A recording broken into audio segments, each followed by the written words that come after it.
Berdasarkan penelusuran langsung yang dilakukan pimpinan dari media deteksi pada Candi Pataan yang berada di Desa Pataan, Kecamatan Sambeng Kabupaten Lamongan, Jawa Timur, terdapat sesuatu candi yang sangat bersejarah yaitu disinyalir pernah menjadi kerajaan Raja Airlangga pada kala itu.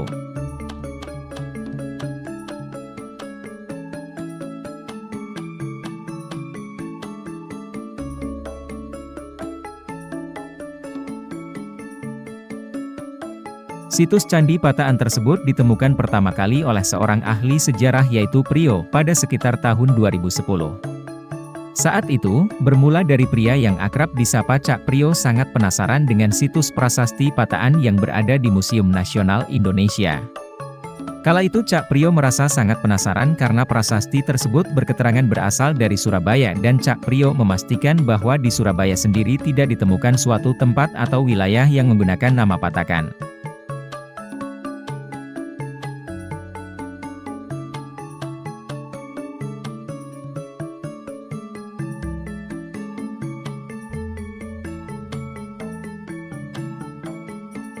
Setelah itu, Cak Priyo melakukan penelusuran yang ada di Lamongan dan akhirnya terdapat penemuan lokasi yang sangat diyakini prasasti Pataan itu berasal dari Desa Pataan karena saat dilakukan penggalian ditemukan struktur candi yang terkubur di dalam tanah.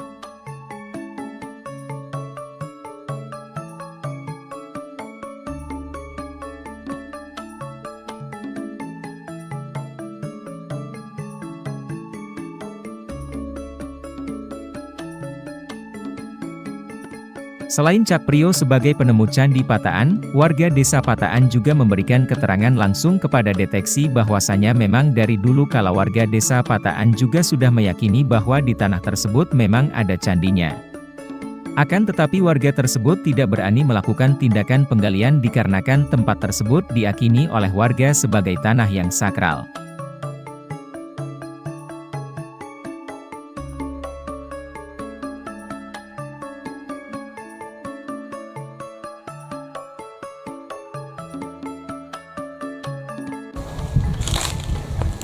Pemirsa, hari ini saya di tengah-tengah sebuah hutan dan dikelilingi oleh sawah di sebuah desa Pataan, Kecamatan Sambeng, Kabupaten Lamongan, Jawa Timur. Di lokasi ini konon beliau bercerita, bersejarah kepada kami bahwa di sini 10-12 tahun yang lalu telah ditemukan sebuah situs, yaitu situs Serang. Untuk itu, mari kita ikuti keterangan dari beliau, pemangku daripada desa ini. Selamat siang Bapak. Ya, saya dengan Pak Jono ya. Kasih pelayanan desa Pataan. Yang ingin saya tanyakan, Mbak, ditemukan ini riwayatnya bagaimana? Bisa ditemukan?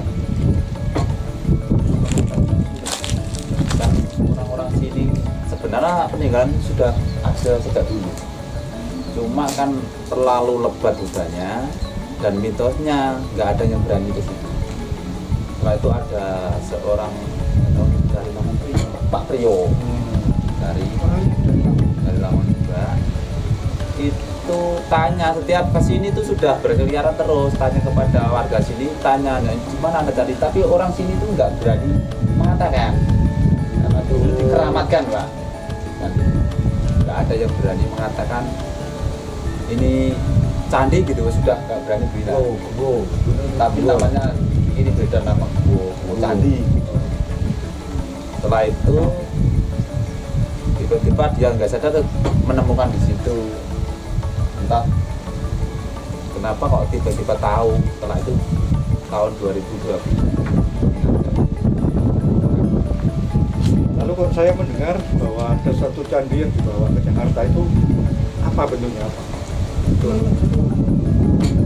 Batu. Ya, prasasti. Itu yang mengabarkan Airlangga. Ya, itu. peninggalan Airlangga. Tapi tahun-tahunnya sudah di Jakarta. Mungkin Pak Priyonya sendiri tuh mencarinya dari situ. Kok ada situs Pataan Airlangga itu dari Jakarta, makanya mencari di sini lokasinya di mana. Lalu dulu ini hutan lebat, di atasnya candi itu sendiri juga ada tanaman besar Pak, tanaman slogan itu besar di pohon. Memang ya seperti akar lah. Lalu harapan terakhir Bapak pemangku di sini. Harapannya apa? Ya, Harapannya. untuk harapannya sebagai warga Pataan kan kalau ada peninggalan bersejarah yang sangat tua itu, harapannya dari pemerintah ya segera dirawat, gimana pokoknya dilestarikan lah, dilindungi juga. Entah keasliannya itu harus dimunculkan, itu harapan saya itu.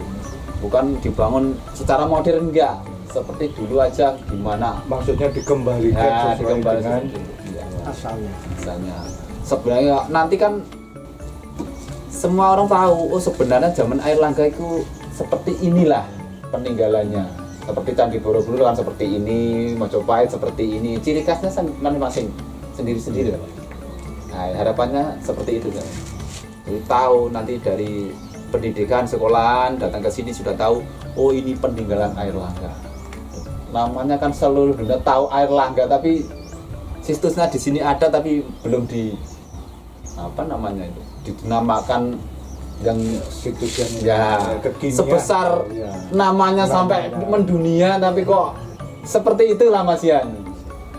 Ini kalah dari Borobudur, Prambanan, nah, masih seperti itu. Katanya paling tua katanya, tapi yang saya tahu dan saya dengar itu seperti itu. Itu harapan saya. Terima kasih, matur nuwun Bapak, Mbak. Mudah-mudahan ini harapannya Pak Jono selaku kasih perencanaan besok bisa terwujud.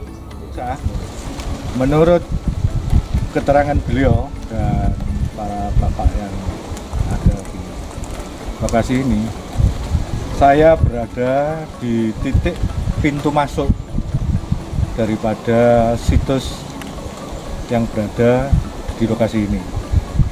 Dan menurut beliau ini juga masih belum tertata dengan baik. Semuanya masih ditata oleh warga desa. Berdasarkan catatan sejarah, candi tersebut diperkirakan dibuat pada tahun 1000-an dan kalau dilihat dari tekstur dan struktur bangunan, Candi Pataan pernah menjadi pusat pendidikan para calon biksu dari seluruh tanah Jawa. Bahkan diperkirakan juga ada calon biksu dari Champa dan India untuk melakukan pendidikan di Candi Pataan tersebut.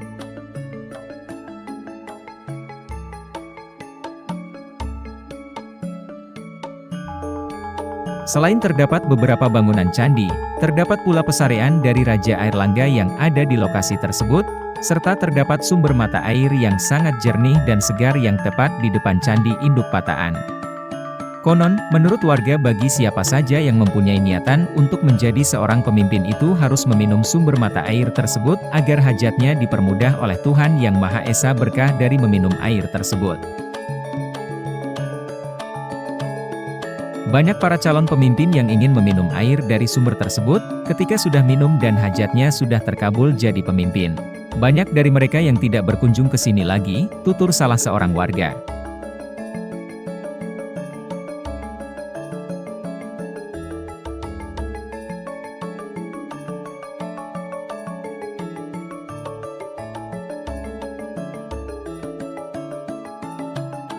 Itulah sekilas sejarah tentang Candi Pataan yang ada di Desa Pataan Kecamatan Sambeng, Lamongan.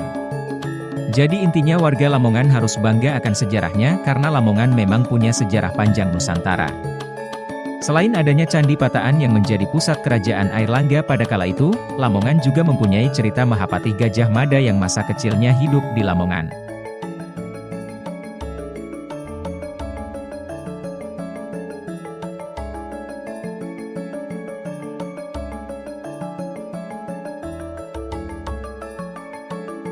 Itu sudah menjadi bukti bahwa Lamongan punya sejarah panjang dalam kerajaan Nusantara. Selain itu Lamongan juga punya sejarah lainnya diantaranya Sunan Derajat, Sunan Sendang Duur dan tak lupa juga Raden Sultan Hadiwijaya Djoko Tingkir. Jadi apakah pantas Kabupaten Lamongan yang punya catatan panjang sejarah baik kerajaan maupun penyebaran agama Islam hanya dikenal sebagai kota soto dan tahu campurnya? Silahkan Anda yang tentukan.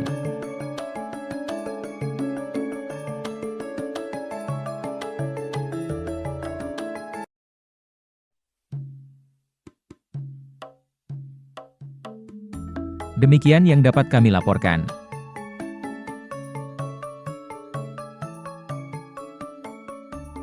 Deteksi Lamongan mengabarkan.